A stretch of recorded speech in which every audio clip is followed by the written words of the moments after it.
Welcome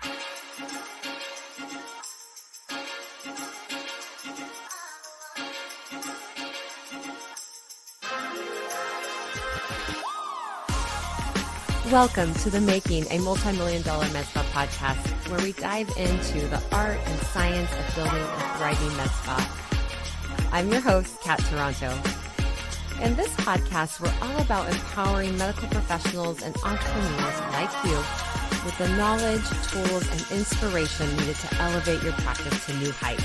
Whether you're just starting your journey or you're a seasoned expert looking to expand, this is the place where the industry's brightest minds come together to share their secrets to success. So sit back, relax, and get ready to unlock the potential of your med spa with the Making a Multi-Million-Dollar Med Spa podcast. Let's go on this journey together, one success story at a time. Hi, I'm Kat Toronto, and welcome to this episode of Making a Multi-Million-Dollar Med Spa. I'm so excited to be here with Christina. Thank you for joining us. She is the owner of Selah Aesthetics in Florida, and I'm going to let her share a little bit more about her experience here in a few minutes. But I actually we're partners now, Christina, because of through CPP. And I was in Florida at a board meeting, and we came and I got to actually visit you in your clinic. And I just fell in love with you and your team and the energy that was there. And so thank you so much for saying yes to this and joining me today. Thank you so much for having me. Well, I was a fan of yours far before all of this at a Sciton conference. I don't know if I got to speak with you much about it when you're in town, but gosh, I want to say this was like 12 years ago, maybe even. You were speaking in Florida at Sciton and talking about men's aesthetics and everything. And yes, so I'm just so excited to be here today. Well, thank you. I left that the visit in Florida, and I thought, I know she doesn't know it yet, but I'm going to be her friend. No, I feel the same. I know. You've got no choice. Yeah. We'll get you back here for a fun Florida trip next time. Yeah. I would love that. I mean, there's a lot of fun to be had in Florida. It's just such a beautiful state. Every time I go there, I'm like, oh, our future to put out there into the world that eventually we'll have a place in Florida. Yes, I like that. I like that. Although you guys in Kansas City had Messi playing last night. Oh my gosh. Did you watch that game? I thought about it. I did. I was watching it because don't you love like the hat trick and, him being older and, not even starting. It was just, you got to love sports. Like, even if you're not a big, fan, you got to love playoffs, I guess I'll say. Oh my gosh, it's so exciting. And our son is a super fan of soccer or European football. And so he knows more about international players probably, and kind of sadly, than the US players. But so he teaches me a lot about it. And so in growing up and even before we had him, I never watched soccer. I know. And now I watch it all the time. Yeah, now I watch it all the time. Well, not all the time, but a lot more than before. And it's like, that was the coolest game to see what happened right here in Kansas City. Yeah, no, so we're excited for the you guys are a hub. I know it's funny, I'm sure, because your older daughter could tell you like the TLC news on everything going on in the soccer world. And then your son can actually tell you the soccer side. I love all the posts too, where they're showing before Botox, after Botox, like even all these soccer players makeovers. It's hilarious, isn't it? So you have a daughter who can tell you kind of the gossip side, and then a son who's like, this is his first hat trick in a World Cup. So you nailed that one between the two of them. It is funny, I know. Yeah. Well, tell us a little bit about how you got into aesthetics, and how was your journey? Like, how was your journey been, or where did you get started? I had been a plastic surgery PA for about 20 years. I started in Charleston, South Carolina, and I worked at a great facility, actually had a lot of OR experience. They did free flap breast reconstruction, where you use your own tissue to rebuild the breast. And one of the doctors did craniofacial clinic, and he would do cleft palates. It was just unbelievable practice right out of school. So with the free flaps, I was able to do some microsurgery, close the full abdomen, a lot of surgical experience. And as you know, 20 years ago, they didn't care to do Botox or fillers and everything. So I was doing that in the office with minimal training. It's, I think you've seen this and you guys have created it in the sense of now there's so much information out there. Sometimes I feel like whenever people ask me about peptides and all these new trends, I'm like, gosh, it just makes me think of 20 years ago when we were doing Botox and we were doing things that were like, that was a great idea. That was a horrible idea. And thank God nothing went wrong, So I think it's the practice of medicine. And so it was just such a cool facility to start at and just such great OR clinical experience, everything along those lines. So I worked in Charleston for about 5 years. I'm from Palm Beach Gardens, Florida, so moved home before kids and everything. And then when I moved home, I worked with 2 great plastic surgeons in Palm Beach Gardens. After I had my first child, I cut back and just started working with one. Then he separated and went out on his own and then offered me equity in the business. So we spoke at we spoke at ANSPA and the plastics conference. ASAP, that's what it is. And it was interesting because this was about 7 years ago. And we tried to kind of talk about it and put it out there, a mid-level, having ownership and becoming an equity partner in a business and buying in. And that opportunity that I was flattered to have. I was with Dr. David Lickstein in Palm Beach Gardens, and then more recently excited to be partnered with CPP and continue kind of the spa growth. It's interesting looking at aesthetics, and you've seen it, is I was fortunate at a time to grow a med spa organically. This industry loves the term organically. So organically, grow a med spa from a plastic surgery background practice. So it was really interesting how, aesthetics and injectables and this non-surgical side just kind of really has taken off. It's interesting. I see in the plastic surgery realm kind of a pivot, I'd say, in the sense of when patients would come in to have any sort of cosmetic surgery. It's like shooting fish in a barrel in the sense of here they are, and you can convert them to non-surgical. You can educate them on all the other things they need. Now it's interesting because it's probably a season where most everybody 25 and up now has an injector. The shift that you see a little bit as we brought in more providers and as we've grown of it being more of yours to steal versus yours to acquire by just, having a good personality and doing a good job and slowly building the rapport.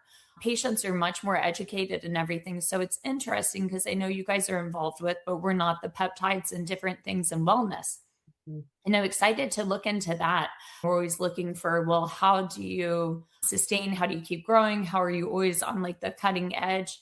But as you look at this industry, men and women are more apt probably to initiate with a peptide or GLP-1 and even hormones before even injections. I'd almost say it's exciting that it's ever changing. It's exciting to look to maybe grow into that. In my mind, when I look to the future and growth, I think that's where we're going to capture more new patients. And like I said, it's great being aligned with the plastic surgeons in your community. It's a great referral-based back and forth because you do see also, or what I've seen in our community at least, I don't know how your area is, but a lot of the plastic surgeons kind of don't want to take on the med spa side as much anymore because it is something that's kind of become its own animal and own, beast. And that's what's been so great about the partnership is understanding the med spa side and really having more of a focused effort on growing it and being intentional with it versus a plastic surgery practice that's just kind of has a spa, paralleling it. But, that's always the priority, the one, where the focus is, even with consultants and everything.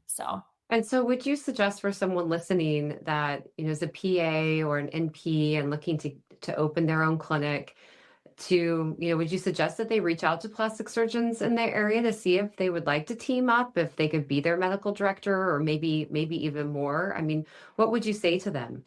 Completely. I think, I love that really the theme I feel like now is collaboration over competition, and really, I think all a rising tide lifts all ships, all kind of the statements out there. It's true though. Even when you look in the plastic surgery community, it's become Oh, he does facelifts. Oh, he does eyes. It Mhm. is something where I think people are very specialized. And I think that there's enough for everybody. And so it's nice to, if you're kind of establishing in a new community and you're looking for a supervising physician, it's nice to reach out and make the effort. I think Mhm. what I see in as a PA is I try to still be very humble and respectful of the education they have that is different than what I have.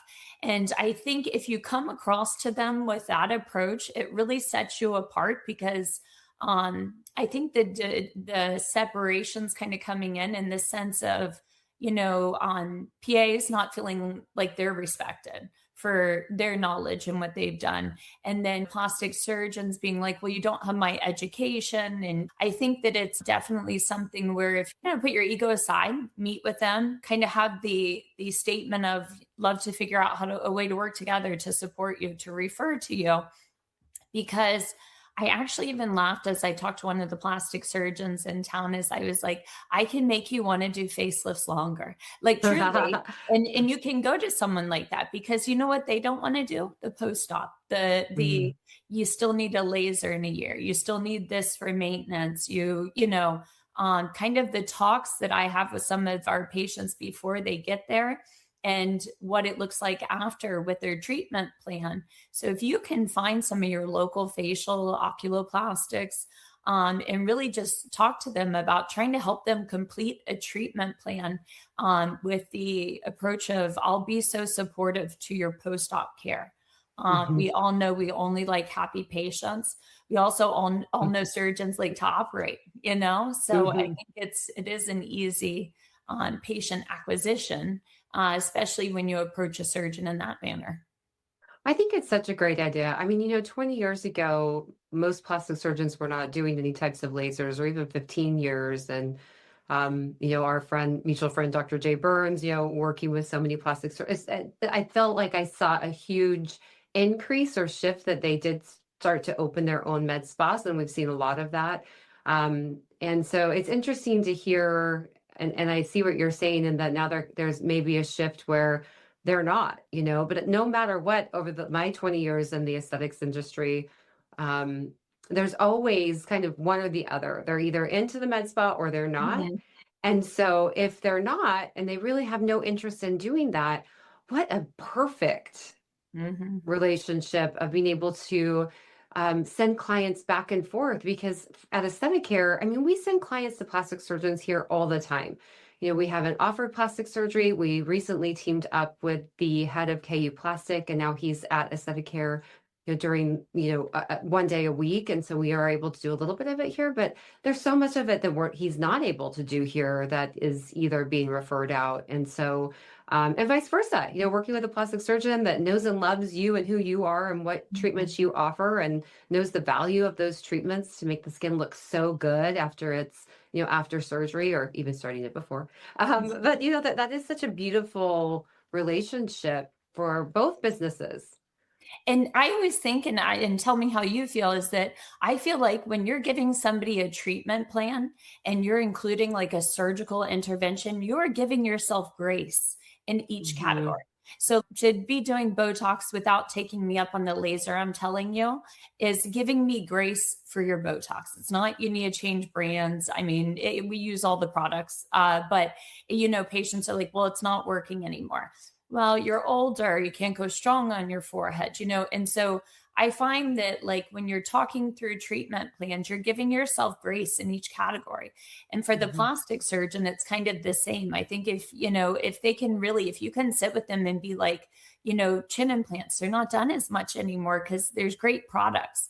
And Mhm. it's not going to shift up as you age and then you get a facelift and it shifts. There's a lot of great injectables now and ways to help complete a treatment plan for patients. And so when you can go to them and bring some your before and afters or meet them for a drink, I think, and just kind of have the talk of, I think this is going to help your surgical outcomes. And I want to be here to support you because when patients are educated, then they have Mhm. a better understanding. And I think when you hear it from a couple people, versus just one, it doesn't sound like a sales pitch because I'm horrible at sales.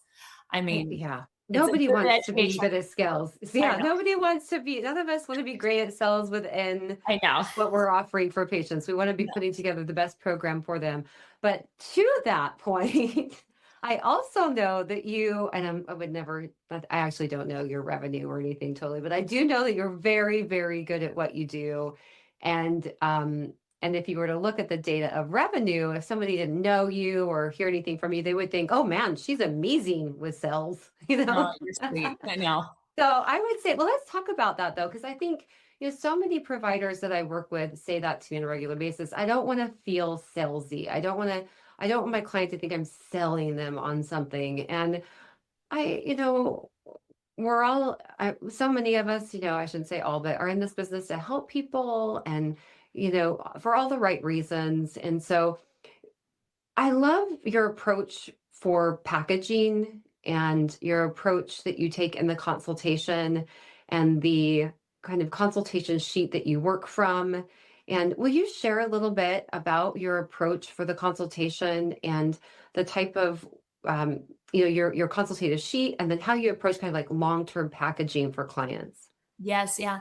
I'm fortunate with the good patient base and implicit faith. I have treatments like Elocord, like you have implicit faith in me. We do Erbium, like you have implicit faith in me, so I'm fortunate in that sense, that I've had established ones for a while. But I think as you're looking to grow and you're looking to grow new providers and you're trying to come up with relationships, it really is coming like, I feel like you guys have that same niche of a place of sincerity and really just being more so like, finish the thought. Like I kind of have gotten to in consultations on, we both love laser. So I kind of gotten to in consultations, like you either drop your head off once a year and do a good laser, maybe a little filler around the lips at the same time. And maybe that's your treatment plan, or you do all the things. The in between, I feel is the kiss of death in the sense of spending a lot and not getting the results. And I think when you're honest with people, like we've all had people come in and they have like the strong 11s and you're like, okay, if you're not going to do this every 3 months for a year and do a laser, don't spend any money today.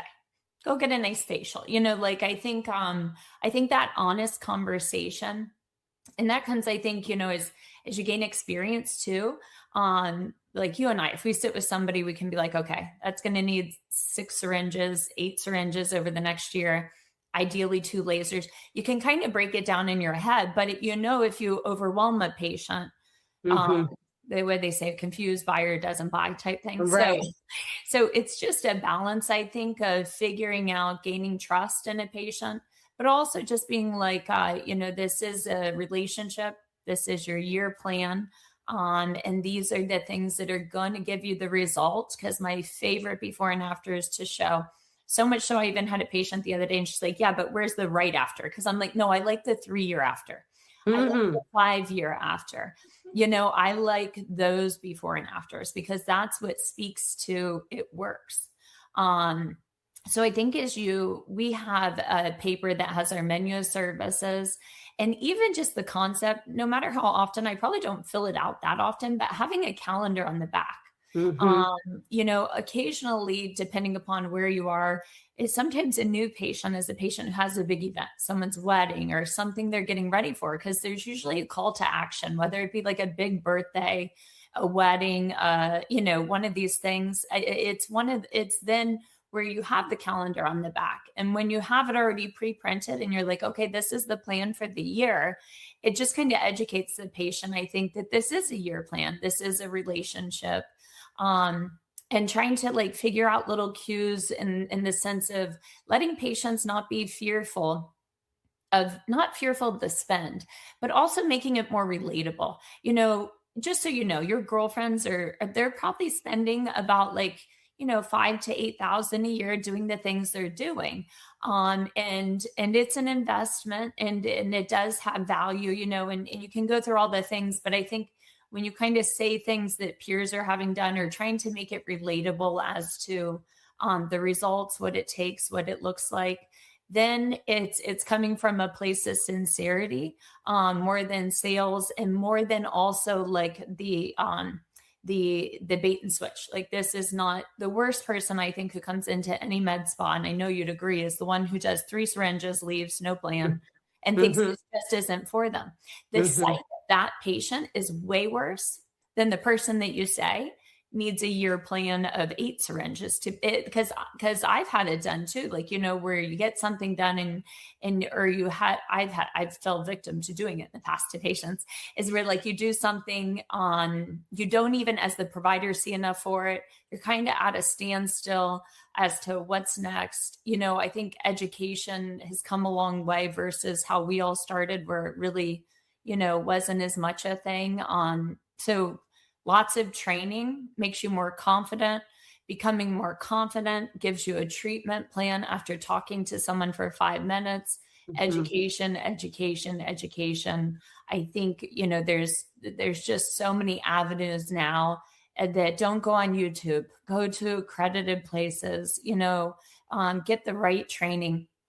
Your monetary value will find its way and make up for whatever those cost.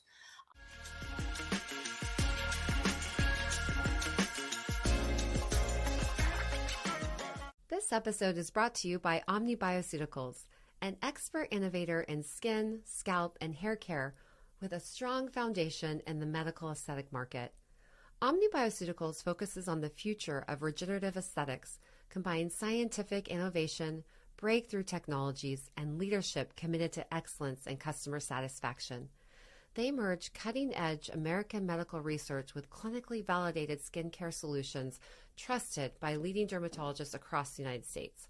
Omni pioneers growth factors, exosomes, and peptide protein development, helping clinics achieve the highest standards for post-procedure recovery and daily skin and hair care routines. Every Omni formula is proprietary and patented, designed to maximize absorption of powerful active ingredients into the skin. If you're looking for science-driven, clinically validated skincare rooted in innovation, Omni Bioceuticals delivers. Learn more about Omni Bioceuticals and discover how their advanced formulations can elevate your aesthetic practice.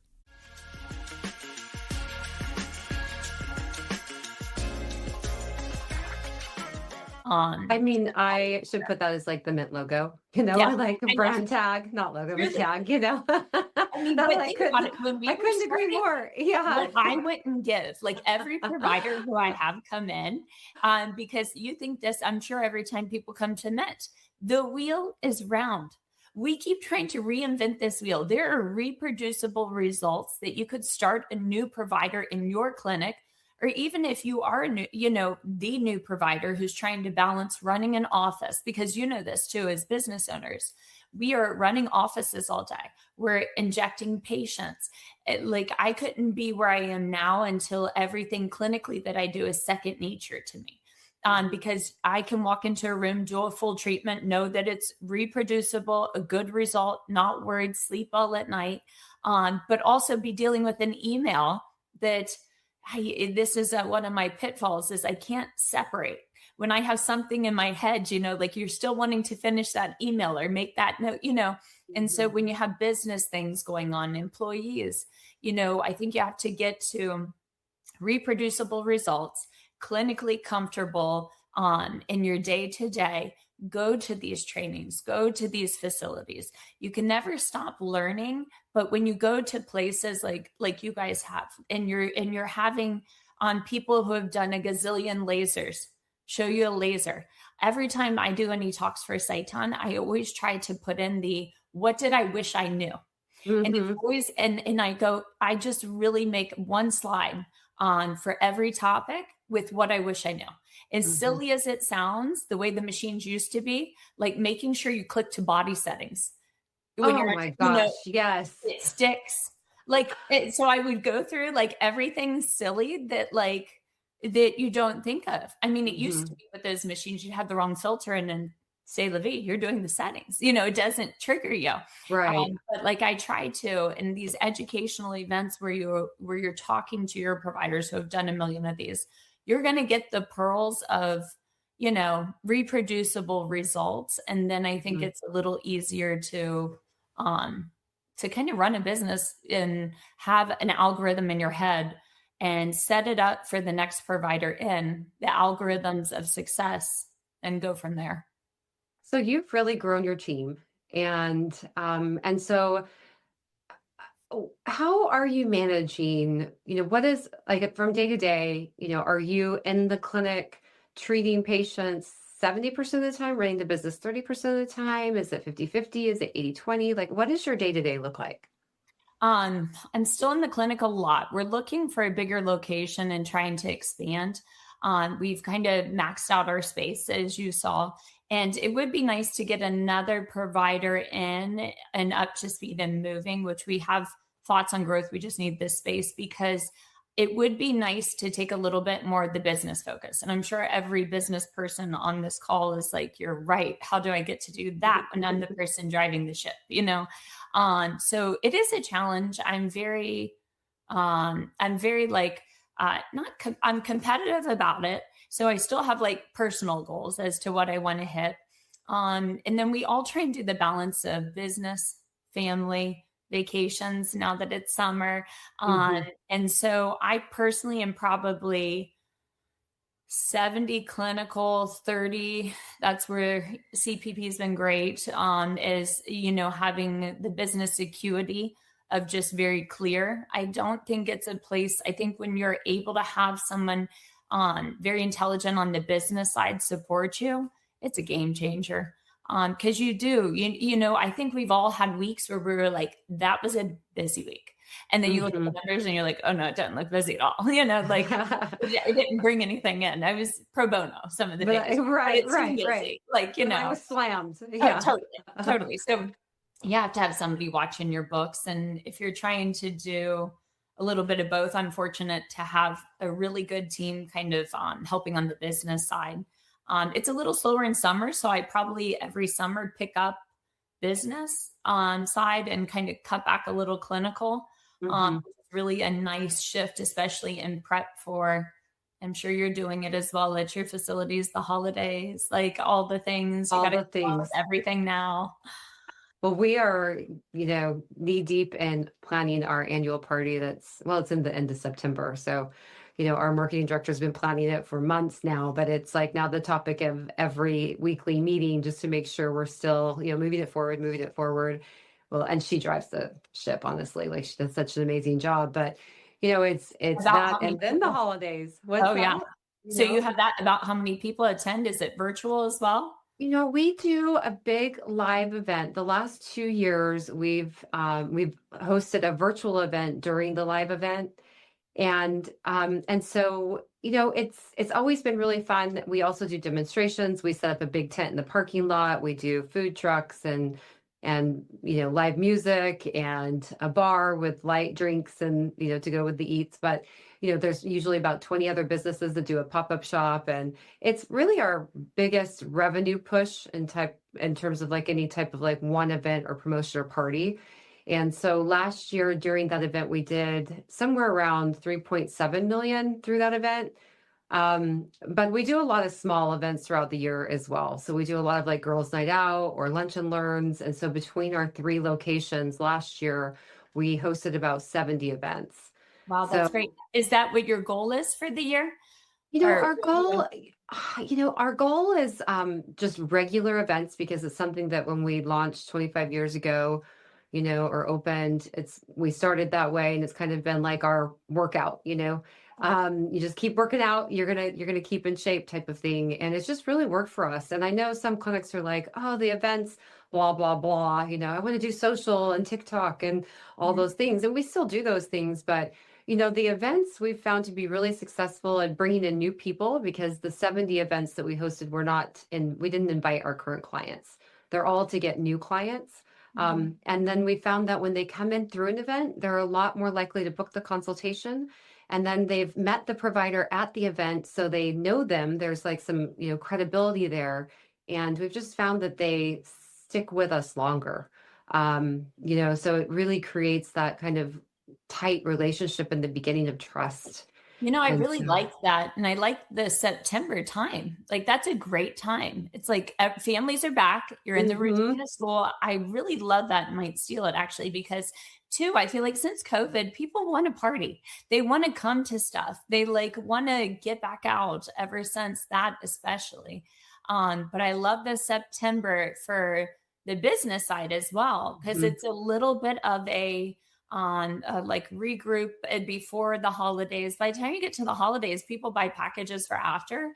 And I always like, especially I'm sure you're the same with laser promos, and I do better like you. I'm not, if you go online and follow me, I'm not Instagram cool. I can speak like and do fine on TikTok or on like social media stuff. I kind of, I don't show, I like live events and interactions because I feel like that's where I can show my personality more. Mhm. The social media, it really, I don't know, it hasn't really hit for me like my personality, and it's probably just because I don't like to do it, to be honest, but we have to. So it's, but I like the idea of a big live event, because then I think it's fun to see all the providers and like their atmosphere and everything. So I like that in September. That's a great idea. It's worked really well for us. I mean, this September will be our 25th annual Wow. event. And so,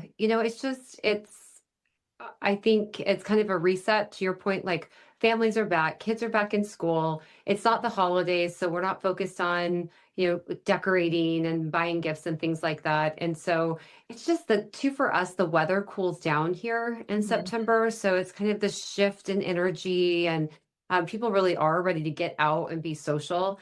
And then you have that live music and other businesses doing the pop-up piece. And so it makes it very casual and fun.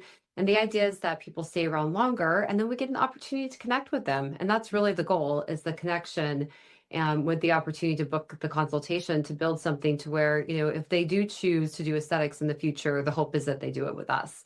And Yeah, so, I yeah, love they're that. fun. They're fun. I have lots of information on that if you want to connect later. Yes, no, I I'm happy will. to share. I'd be No, I'm happy to going to share. pick your brain on that because I do. Yeah. Except September's kind of hurricane season here. but, Oh, yeah, that's right. but I know it's So all. what are your main focuses with marketing? Where do you feel like, so you don't love to do social, but maybe somebody in your clinic does. Is Mhm. it, events, B2B, website, newsletters? Like what is your what are you really focusing on for marketing? Well, I'm excited to keep like on picking everybody's brains. That's the thing about all this too. Like not just, so for me, maybe clinically, I'm Hmm. confident. The marketing stuff is where I need training and I need, help on, just because a lot of it you could do trial and error. Again, Hmm. wheel is round. Nordstrom's is wildly successful. Be Nordstrom's, be the Ritz, try and Hmm. produce other people's success, and guidance. So I think, again, even if you feel clinically confident, this is where I still benefit from a lot of um, education and discussion, seeing what worked and what hasn't. I'm excited to increase our marketing because, again, it's been kind of a plastic surgery, probably effort that Hmm. just kind of the spas organically continue to grow. So I'm excited to really kind of break into, as we're branding and doing everything, break into and tap into all of these different avenues of education on how to market better. Hmm. Because I think that just like you were saying, is that if you find your niche, and I think we see this with all our providers, even with sales, like when you find that person's niche where they shine, focus on that, because you have someone in your clinic who's kind of good at all the things. I love the September event because I do feel like in clinics it's really funny. I feel like it turns into like finds like, so you have a clinic of people who are not salesy, who are kind of sweet or lovey on people, but it kind of means that usually you don't have like the one-off person who's amazing at marketing and sales and then someone who's a little more shy and reserved.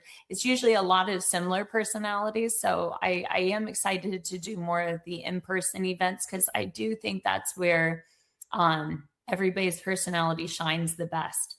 We have increased our social media presence. And I recently this summer was meeting with, we have the Palm Beach Magazine and the Jupiter magazines, and we're fortunate because we have patients kind of submerged in all these different things. So, so trying to plan marketing efforts for the next year, trying to assess what kind of budget you have, and knowing, which ways are which avenues are you just doing for brand recognition, which things are you more intentional with new patient acquisition. So I'm excited actually to learn more about it all, to be honest. Well, you must have done an amazing job with client relationships, customer service, building the package, because if so many of your clients are coming from referral, then you have to do something really well when they walk in your door, still in that first consultation with that first impression. And then the relationship as you take them through this year-long program. I mean, to maintain that, so what do you think about when you think of high-level customer service within med spas? Like, what is being done that's really great? Is there anything that you've seen out there that you're like, oh, I definitely don't want to be doing that, and I'm so glad I saw that, because anything to that point? Yes, you're right. I think it's a funny world where now everybody kind of talks about the things they have done.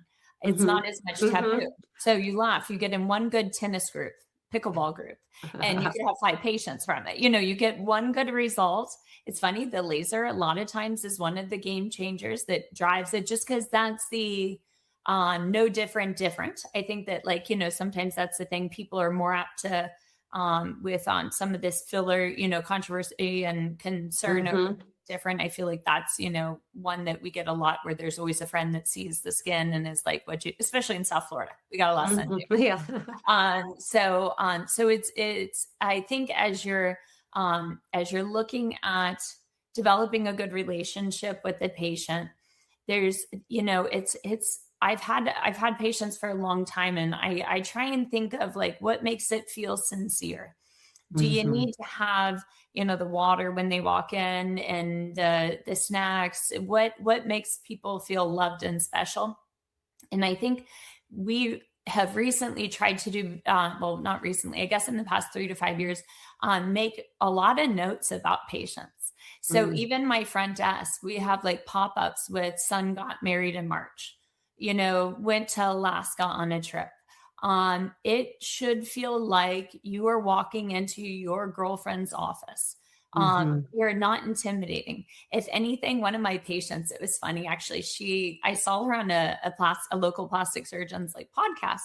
I thought to myself, maybe she's going to go to her now, because it was really nice of her to invite her on, and they were just talking medical things, different. And I thought, and she came back into the office, and I saw her, and I was injecting her, and she's like, so I was on so-and-so's podcast. And I go, yeah, I saw it. I go, I kind of thought you'd go to her.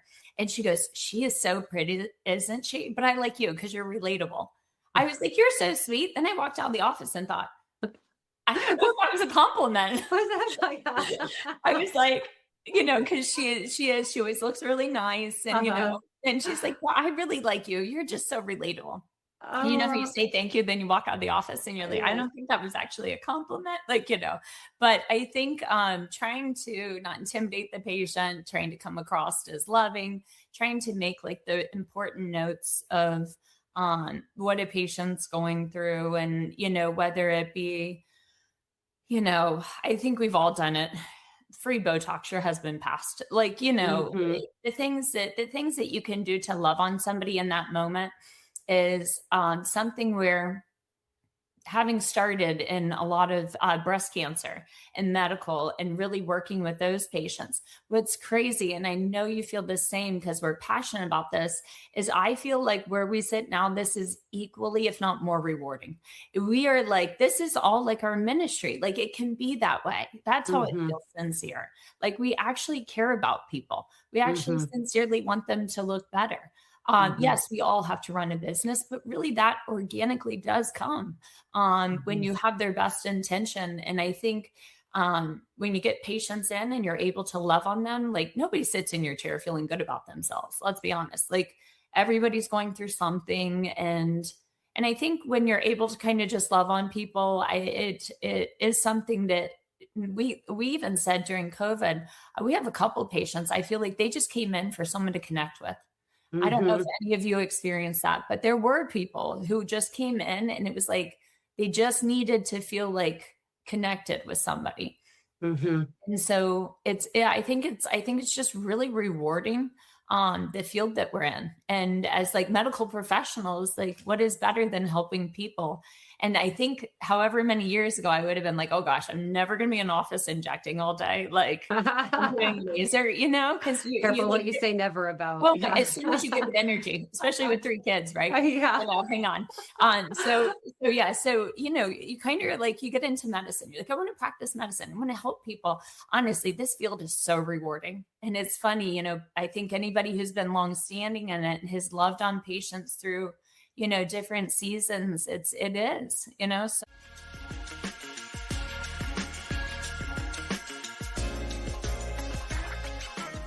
Most clinics don't have a device problem. They have a utilization problem. You've invested in lasers, but inconsistent providers and underperforming consultations are limiting your revenue. The Laser Mastery Track is a 6-month performance program built to fix that. You get hands-on training with real patients across BBL, Moxie, Halo, RF microneedling, and more, plus structured consultation practice and competency validation. Then, Mint invests in your success with 6 months of coaching, case review, and revenue tracking to ensure training translates into predictable laser revenue. This is not a weekend training. It's a performance system built for clinics that expect a return on their devices. Go to mintaesthetics.com/lasermasterytrack 2026 to enroll today. A huge thank you to the sponsor of today's episode, Omni Bioceuticals. Smart skin science for brilliant beauty. Learn more about Omni Bioceuticals at the link in our show notes. This episode is sponsored by Omni Bioceuticals, a brand grounded in real science and built specifically for the medical aesthetics space. Omni combines cutting-edge American medical research with clinically validated skincare solutions, focusing on regenerative aesthetics and post-procedure recovery. Their proprietary patented formulations incorporate growth factors, exosomes, and advanced peptide technology, all designed to meet the highest clinical standards. And with their globally patented molecular delivery technology, active ingredients are optimized for maximum absorption and performance. If your practice prioritizes evidence-based skincare, Omni Bioceuticals is a partner worth exploring.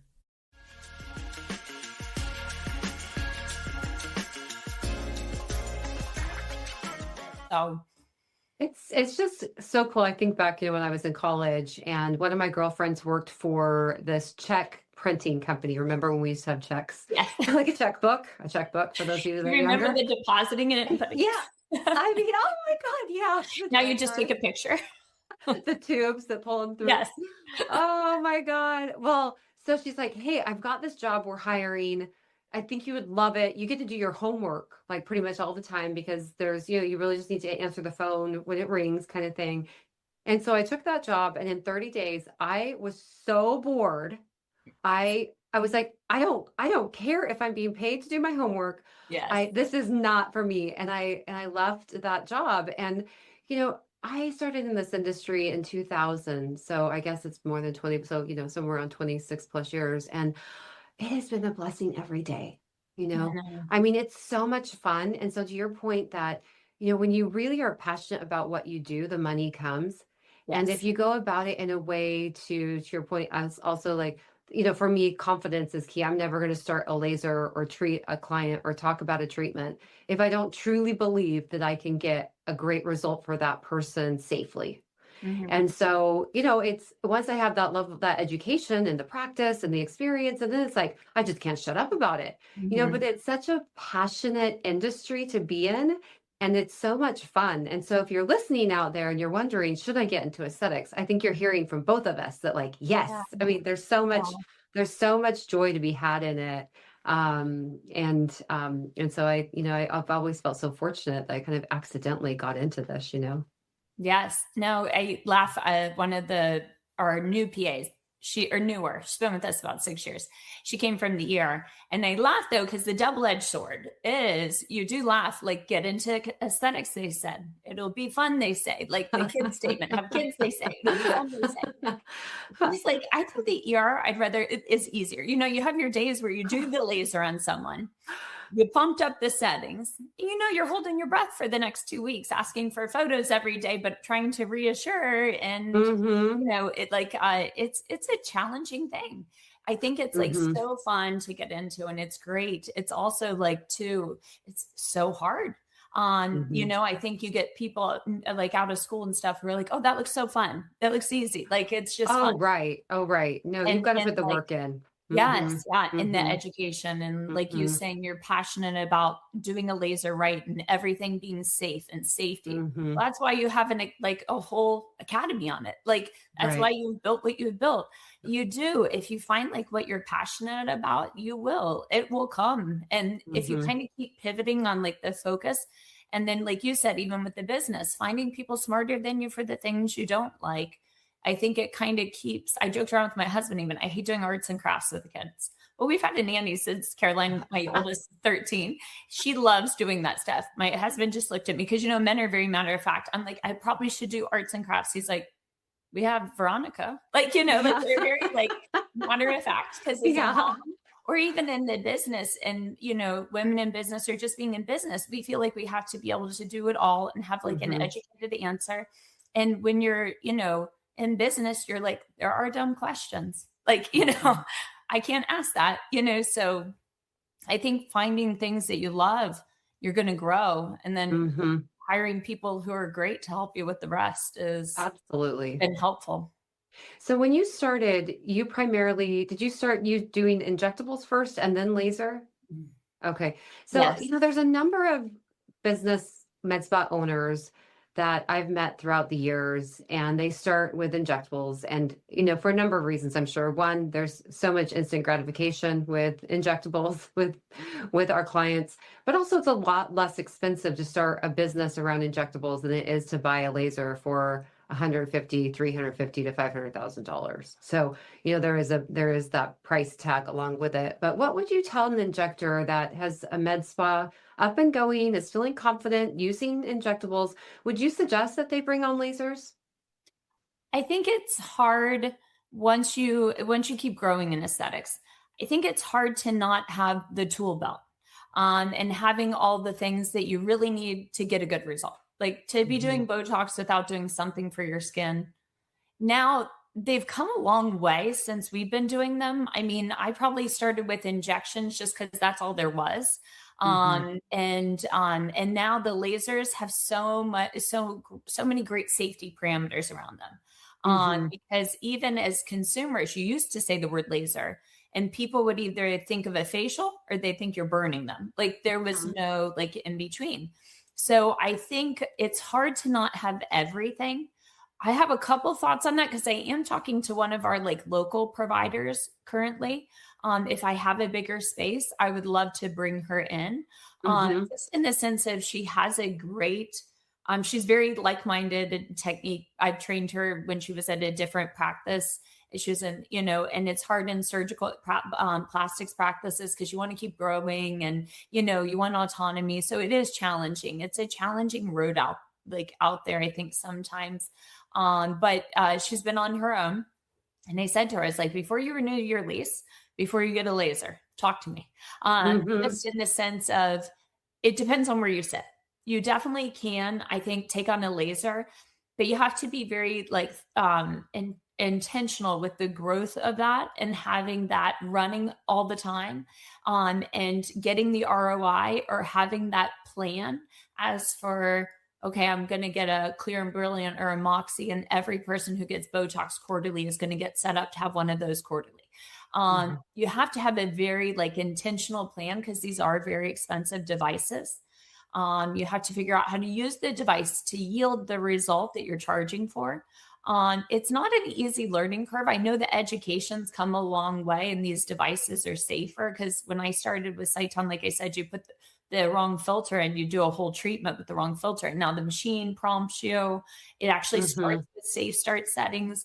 We had where you had like the thing that you're like looking through the little book. I still have one of those. It's Although I like still look 18 at years it. old. Yeah. And we still have the site time with the key. Yeah. Oh, we lost the key. It's dying. The rep's like, I don't know where a key Oh my is. God, I think I have an extra key if you need one in the future. I was like, we don't have a key. And he's like, I used to carry them in my pocket. I don't have that. Yeah.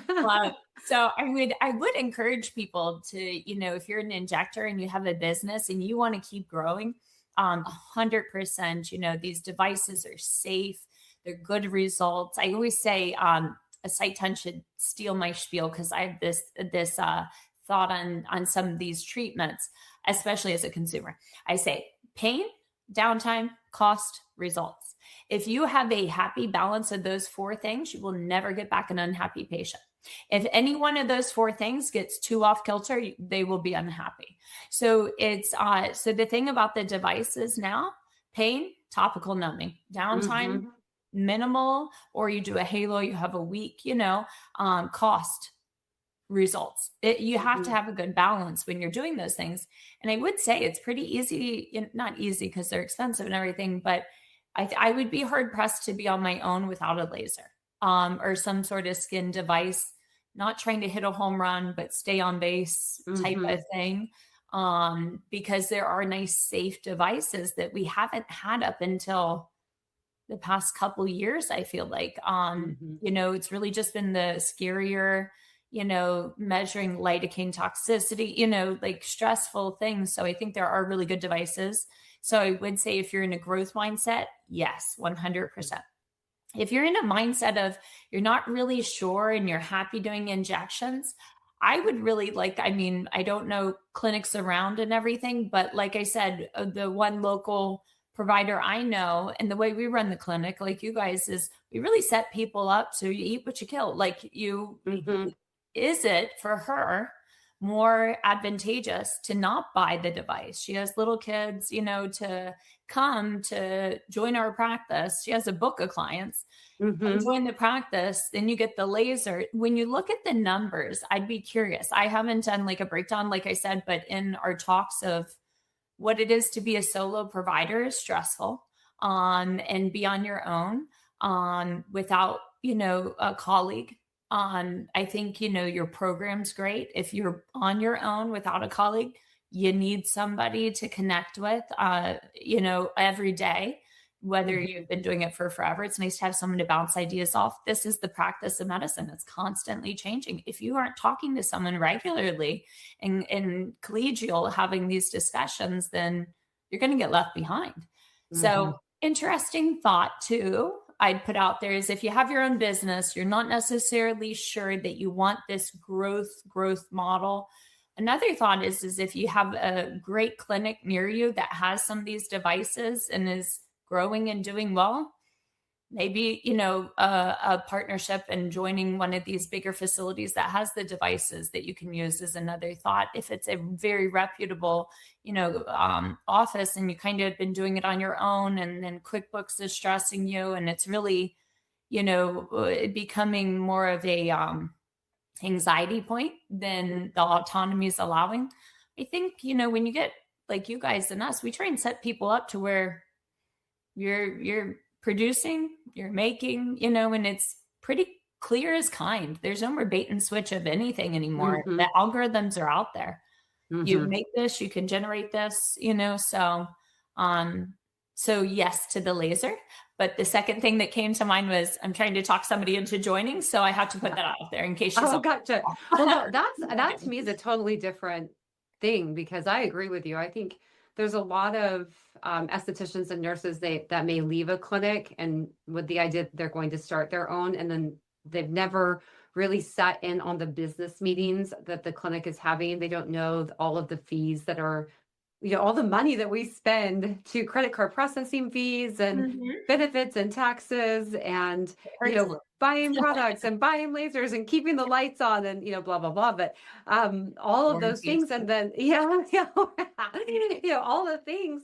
And then they get out on their own and they realize, wow, I want to be a provider. I thought, and now that I know, because, we just don't know what we don't know. No. And so I think that that's a great example of, yeah, why not come into a clinic and then you have the opportunity to learn and grow so much more. That has lasers and other procedures, and that will do all of the business side, and you get to show up and do your thing and love on your people and then go home and not have to worry about payroll and all of the other things. So yeah, I really was thinking about more of like, it's a clinic of injectors and they're not going to, they're doing well and they're going to stay open.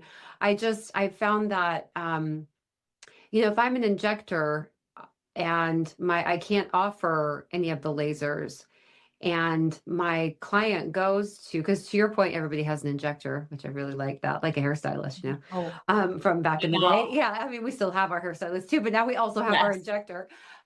Is that if that client leaves and comes to you, you've got all the lasers, you've got all the products, you've got the packages, you've got the kindness, you've got the drive, they're more likely to lose a client to a clinic like ours if they don't offer any of those things. Now, I'm saying that knowing, I've bought lasers. It's like buying a house. Like I know that I'm not being, insensitive to that, but it is for sure. It's for sure one of the best things that has happened to our business. And we've always offered laser to some extent. Back in the day, it was horribly painful lasers, but now to your point, they're amazing, but it creates such a healthier business. And we create a business where clients will come in and ideally they don't leave to another clinic to get something else done. Yes. And just like you said, if it's not a big enough clinic, really our profits in lasers. When you look at the cost of goods, depending upon what you're doing. And 100%. you all get those people in who are, a little filler blind. I pivot them to a laser. People want like something to satisfy them. Like, they come in and they're like, I need a pick me up. I have patients that sat in the chair and been like, I am not leaving till you stick me with a needle. Like, because you're in that like mindset of I need something. And the lasers always provide a really nice pivot for patients as well who are, you're not wanting to push towards more filler.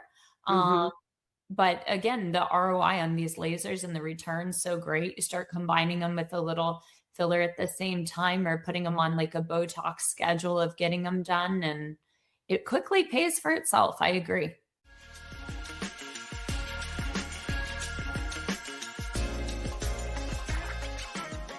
Mint eCourse subscribers get full access to over 40 courses covering clinical training, business strategy, and day-to-day operation, all built from what is actually working inside a $20 million med spa. Our most popular courses include BBL, Moxie, and Halo, along with the Perfect Consultation, a step-by-step framework to help providers improve conversion and treatment planning. This is where the concepts from the podcast become structured, repeatable execution for your entire team. Visit mintaesthetics.com and use the promo code podcast to get $500 off.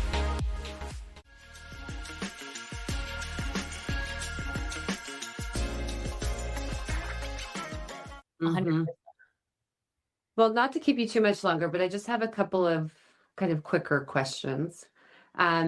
Starting with, thinking back to when you first stepped into the aesthetic industry, what would you tell yourself back then?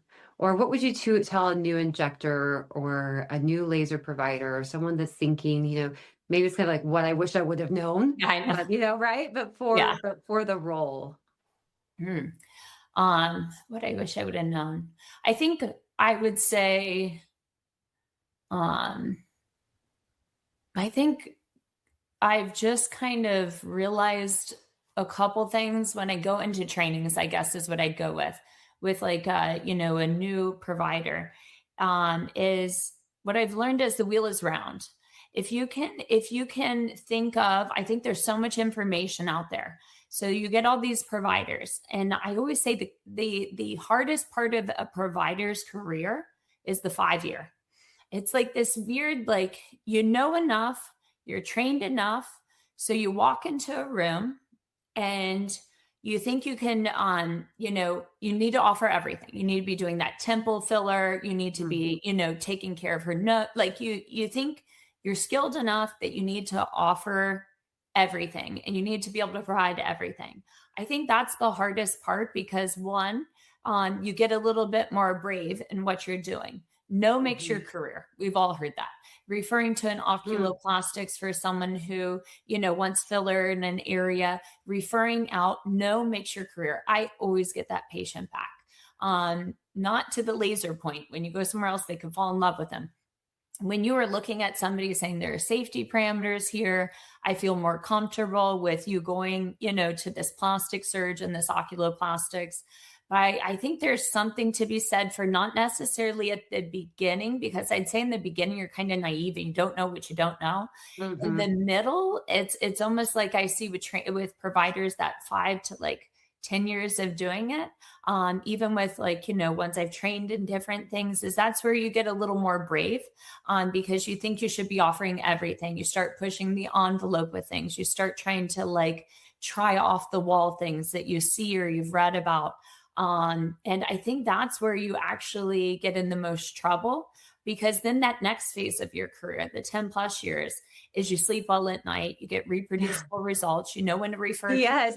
That's when to take on a business that you know nothing about, because you'll be humbled at how intelligent you can be about one thing. And then you take on business and you're like, I'm an idiot.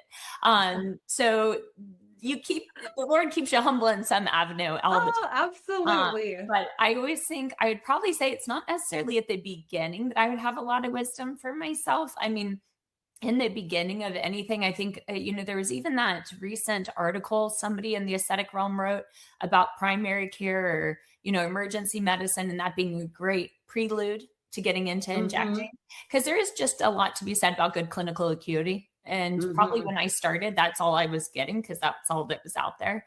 But I think kind of the middle's the funny one, because, when you think of 1 in a million and you're going to have a problem, that's around that time. And so probably what I would tell the person 5 to 10 years in is no, make your career, stay with reproducible results, because referring patients out is never viewed as not being proficient at your job. People respect it and their safety. And we know enough now. When I was doing some of the stupid things, we didn't know.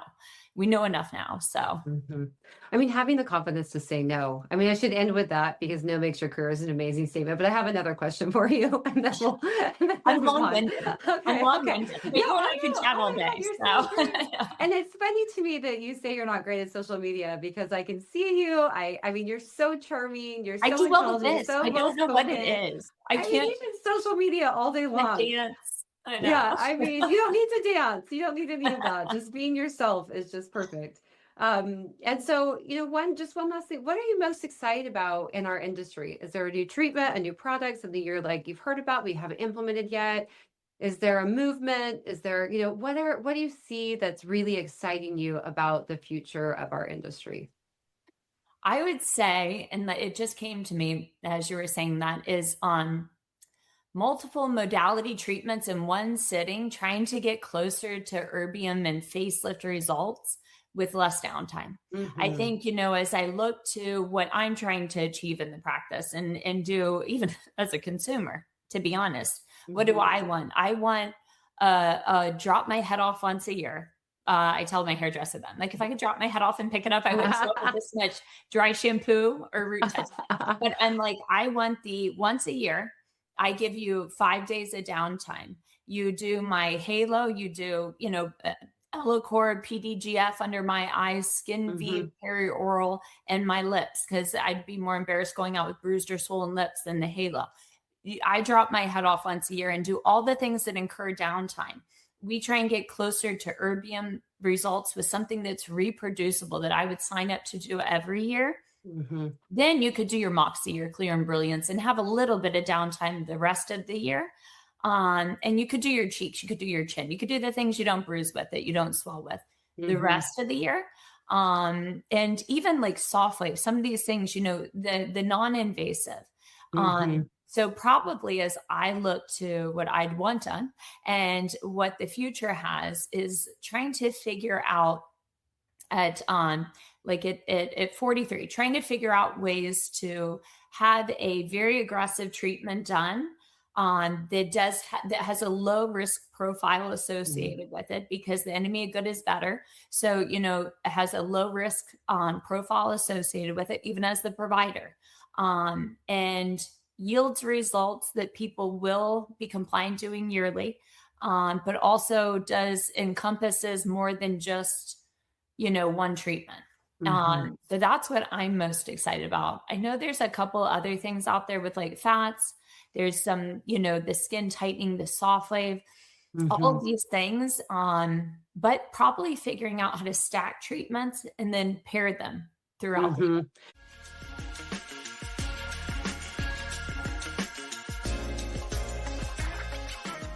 If you're using Mint e-courses but not attending Tuesday trainings, you're leaving value on the table.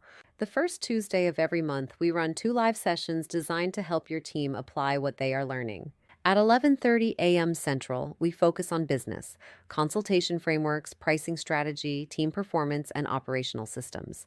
At 2:30 p.m. Central, we shift to clinical with treatment protocols, device strategy, and real-world application. These are not passive webinars. They are working sessions built from what is actually happening inside a $20 million med spa. If you are an e-course subscriber, your entire team can attend at no additional cost. Show up, ask questions, and implement faster. This is where learning converts to revenue. See you there.